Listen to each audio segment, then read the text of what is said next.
கடந்த ஒரு வாரத்திற்கு மேலாக மருத்துவர் ராமதாஸ் மருத்துவர் அன்புமணி இடையேயான மோதல் போக்கானது அமைதியான சூழ்நிலையில் இதற்கு கிளைமாக்ஸ் காட்சி இன்று அல்லது நாளை வெளிவர இருப்பதாகவும் தகவல் வெளியாகியிருக்கு. நர்ஸ் சுசிலா என்ற பெண்ணால் தான் அன்புமணி மற்றும் ராமதாஸ் இடையே இந்த மோதலானது நடைபெற்றதாகவும் பரபரப்பும் ஒரு அந்தரக சமாச்சாரம் இப்பொழுது வெட்ட வெளிச்சத்திற்கு வந்திருக்கு. திரைமறைவில் நடைபெற்று வரும் இந்த அந்தரக தகவல் பற்றி விரிவாக விவரிக்கிறது உங்கள் ஜெம் தொலைக்காட்சி.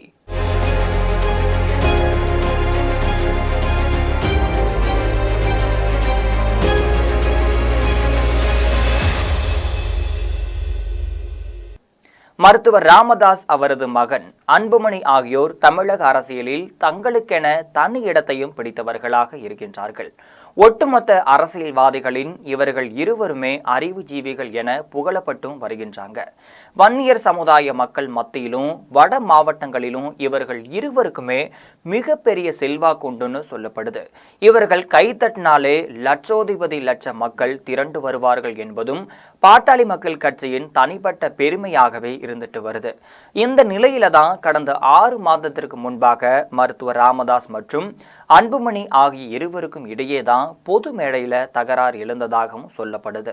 இதனைத் தொடர்ந்துதான் வாரம் நடைபெற்ற தொடர் மோதல்கள் காரணமாக இப்பொழுது பாட்டாளி மக்கள் கட்சி யாருக்கு, மாம்பழ சின்னம் யாருக்கு என்ற உச்சகட்ட மோதலில் பாட்டாளி மக்கள் கட்சியினர் மட்டுமல்ல, ஒட்டுமொத்த பொதுமக்களும் அதிர்ச்சி அலைகள்ல ஆழ்ந்துட்டு வர்றாங்க.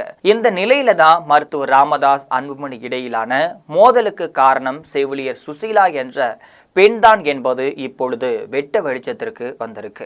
கடந்த 1975ஆம் ஆண்டு முதல்ல மருத்துவர் ராமதாஸிற்கும் உதவி செய்வதற்காக தைலாபுரம் வீட்டிற்கு வந்தவர்தான் சுசிலா என்ற பெண் ஒருவர் செவிலியராக இருந்துட்டு இருந்தார். மருத்துவர் ராமதாஸிற்கு சுசிலா பணிவிடை செய்து வந்த நிலையில தான் ஒரு காலகட்டத்தில் மருத்துவர் ராமதாஸின் அன்புக்கு உரியவராக சுசிலா இருந்திருக்காரு. அப்பொழுது அன்புமணிக்கு வயது 7 இருக்கலான்னு சொல்லப்படுது. இதன் பிறகுதான் ராமதாஸுடன் ஒட்டி கொண்ட சுசிலா அந்த குடும்பத்தில் ஒருவராகவே இருந்துட்டு வந்தாரு. இன்னும் சொல்ல போனா மருத்துவர் ராமதாஸின் 2வது மனைவி போல சுசிலா வாழ்ந்ததாகவும் சொல்லப்படுது. இந்த சுசிலாவிற்கு மாதந்தோறும் குடும்ப செலவுக்காக 25 லட்சம் ரூபாயை ராமதாஸ் வழங்கி வந்ததாகவும் சொல்லப்படுது. சுசிலாவிற்கு குழந்தை குட்டிகள் எதுவுமே இல்லைன்னு சொல்லப்படுது.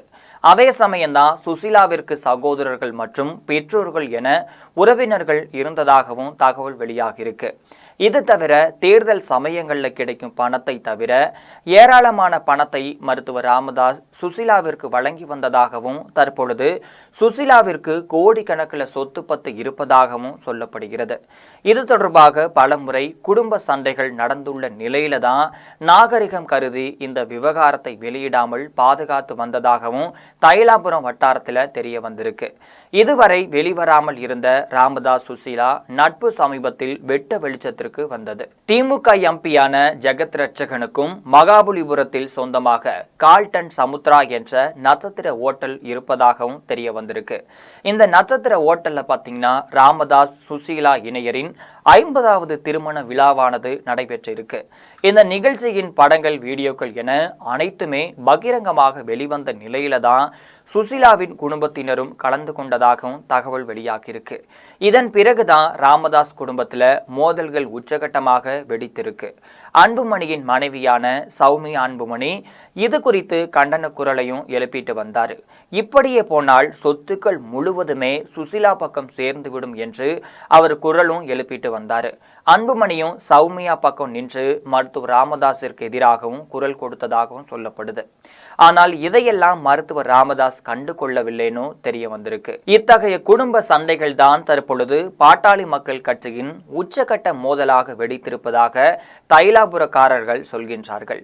இதற்கிடையே சமீபத்தில் நெல்லையில் நடந்த பாரதிய ஜனதா கட்சியின் பூத் கமிட்டி மாநாட்டிற்கு வந்திருந்த உள்துறை அமைச்சர் அமித்ஷா, அன்புமணி ஆகியோர் கைபேசியில் பேசியிருப்பதாகவும் சொல்லப்படுது. அப்போதுதான் பாரதிய ஜனதா கட்சி கூட்டணியில் சேர விரும்புவதாகவும் மருத்துவர் அன்புமணி தெரிவித்து இருப்பதாகவும் தெரிய வந்திருக்கு. ஆனால் உள்துறை அமைச்சர் அமித்ஷாவோ, நீங்கள் மருத்துவர் ராமதாஸும் பிரிந்திருந்தால் ஓட்டுகளும் பிரியும் என அது சரிபட்டு வராது, நீங்கள் அப்பாவை சமாதானம் செய்து கட்சியை ஒன்றாக இணையுங்கள், அப்போதுதான் நமக்கு ஒட்டுமொத்த வாக்குகளும் கிடைக்கும், நாம் வெற்றி பெற முடியும், நீங்கள் இதற்கு ஏற்பாடு செய்யுங்கள் என்றும் கூறியிருக்காரு. இதனைத் தொடர்ந்துதான் மருத்துவர் அன்புமணி தனது தாயாரான சரஸ்வதியை தொடர்பு கொண்டும் பேசியிருக்காரு. அவர் தனது தாயாரிடம் பேசும் பொழுது பார்த்தீங்கன்னா, அப்பா இதற்கு ஒரு முடிவு சொல்லாவிட்டால் இன்னும் பிரச்சனை பெரிதாகும் என்று சொல்லப்படுது. நான் எந்த எல்லைக்கும் செல்ல தயாராக இருக்கிறேன். தற்பொழுது சூழ்நிலை பாட்டாளி மக்கள் கட்சி ஒரே தலையில் இருக்க வேண்டும் என்ற நிலை இருந்துட்டு வருது. எந்த காரணம் கொண்டும் எனது தலைவர் பதவியை விட்டு தரமாட்டேன். தயவு செய்து அப்பாவை அமைதியாக இருக்க சொல்லுங்கள், மற்றதை நான் பார்த்து கொள்கிறேன் என்றும் பேசியிருந்தார். இது குறித்து மருத்துவர் ராமதாஸிடம் சரஸ்வதி அம்பாளும் பேசியதாகவும் சொல்லப்படுது.